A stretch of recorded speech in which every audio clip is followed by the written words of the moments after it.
Okay guys, welcome back sa ating YouTube channel. 2026 na and marami pa rin mga katropa gustong humabol sa pagsisimula ng negosyong babuyan. Ngayong araw na to, pag-usapan natin magkano na ba ngayong 2026 ang maaaring maging puhunan para makapagsimula ng isang negosyong babuyan, pati ng business. Kabady, mag-aalaga ng 10 baboy. Magkano ang pwedeng ilaan na puhunan ngayong 2026? Sapat na ba ang konti? O sapat na ba ang tama? Sapat na ba ang malaking puhunan para masakop ang 4 na buwan na pagpapalaki ng isang patiner na baboy hanggang sa maging lumaki ito and maibenta at kumita naman mga katropa. So tara, himay-himayin natin yan and pag-usapan natin. Ito mga katropa, okay, ngayong araw na to, himayin muna natin ano ba yung pagkakagastusan. And ikalawa is magkano na ba yung puhunan na dapat ilaan para masabi natin, eto talaga yung puhunan na dapat kong ilaan na hindi na ako mangungutang pa para at least tuloy-tuloy and wala akong magiging kaaway kung hindi ko mabayaran, di ba? So ibig sabihin lang nito mga katropa, kapag nagbabuyan ka, sabi nila kung dati simple lang ang pagbabuyan, ngayon talagang pinagkakagastusan na, pero pinagkakakitaan pa rin. Dahil ang isang babuyan, profitable business, parang alkansya, na kapag kumita ka, paldo-paldo naman, di ba? Pero kapag nalugi ka dahil hindi tama ang proseso at pagmamanage mo ng yung babuyan, then better luck next time and then take it, charge it to experience. Ayan, yun yung sabi nila mga katropa. Ngayon, alamin natin, breakdown o tinatayang gastusin para makapagsimula ng 10 baboy sa patining business. Ito na mga katropa, simulan natin. Una, bibili tayo ng piglets. And sa pagbili natin ng piglets, tinatayang maaaring magkahalagayan ng 4,000 to 5,500. Ito mga katropa is depende sa kung saang lugar kayo ha.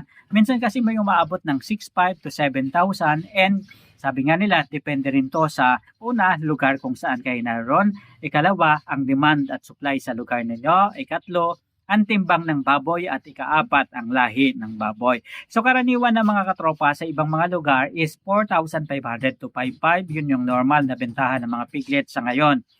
Ibig sabihin lang nito kung 10 baboy ang aalagaan natin o target nating alagaan, maaaring pumalo yan ng 45,000 hanggang 55,000. Piglets, number 1. Number 2 mga katropa is pakain sa ating mga alagang baboy. Normally, ito yung may pinakamalaking gastos. And maaaring mag-average ito ng 5,000 to 6,500 para sa bawat isang baboy. Ngayon mga katropa, bakit ba 5,000 to 6,500 o minsan pa nga 7,000 o 8,000? Depende kasi kung gaano ba kalaki natin gustong palakihin yung baboy. And ano yung target ng pag-aalaga natin? Gusto ba natin 85 kilos, 90 kilos, o 100 kilos? And paano yung sistema natin ng pagpapakain? So normally, 5,000 to 6,500 and yan yung medyo hindi masyadong mahal na mga feeds. Kasi kung mamahalin ng mga feeds, maaaring tumaas pa mga katropa. Pero on average, 5,000 to 6,500. Pero maaaring umabot pa ng 7,000 to 8,000 kasi yung iba nagdadalawang sako o 2.5 sako ng grower. So depende yan kung gaano ba gusto nyong mapalaki ang inyong mga alagang baboy. So sa pagkain mga katropa sa feeds, maaaring gumastos ng 50,000 hanggang 65,000 pesos. Ikalawang gastusin, which is eto nga yung pinakamalaki. Ikalawa, sa pinakamalaki is yun ngang puhunan natin sa piglets.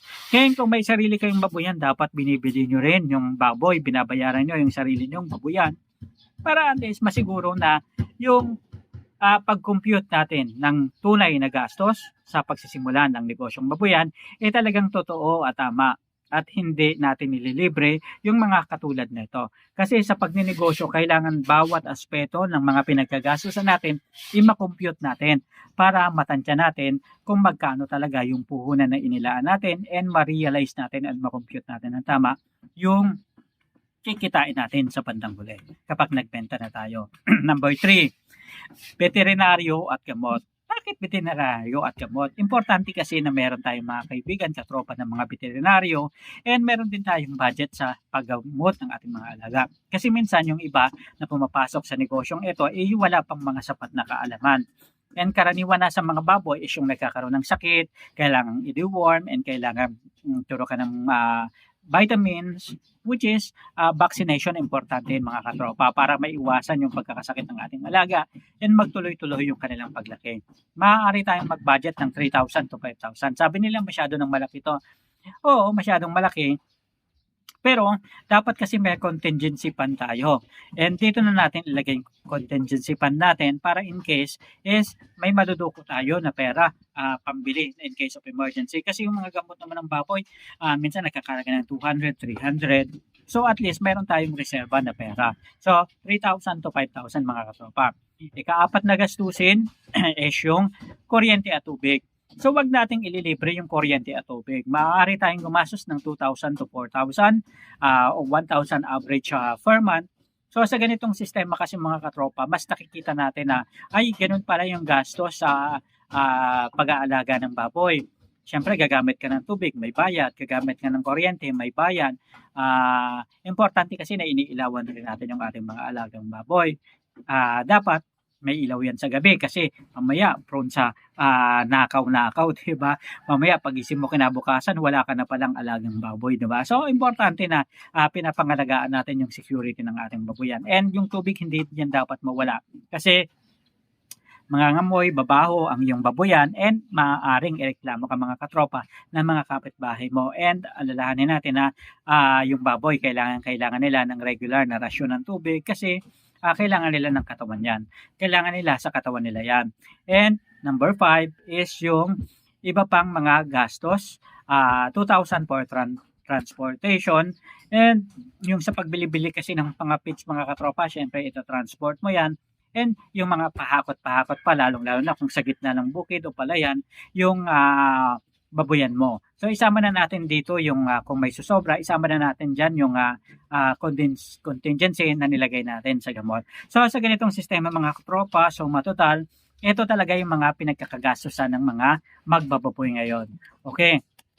So, ibig sabihin lang nito, maaari tayong gumastos mga katropa ng 102,000 hanggang 131,000. So, ibig sabihin sa panahon ngayon na gusto mo mag-alaga ng 10 baboy, mag-a-average na 102,000 hanggang 131,000 pesos.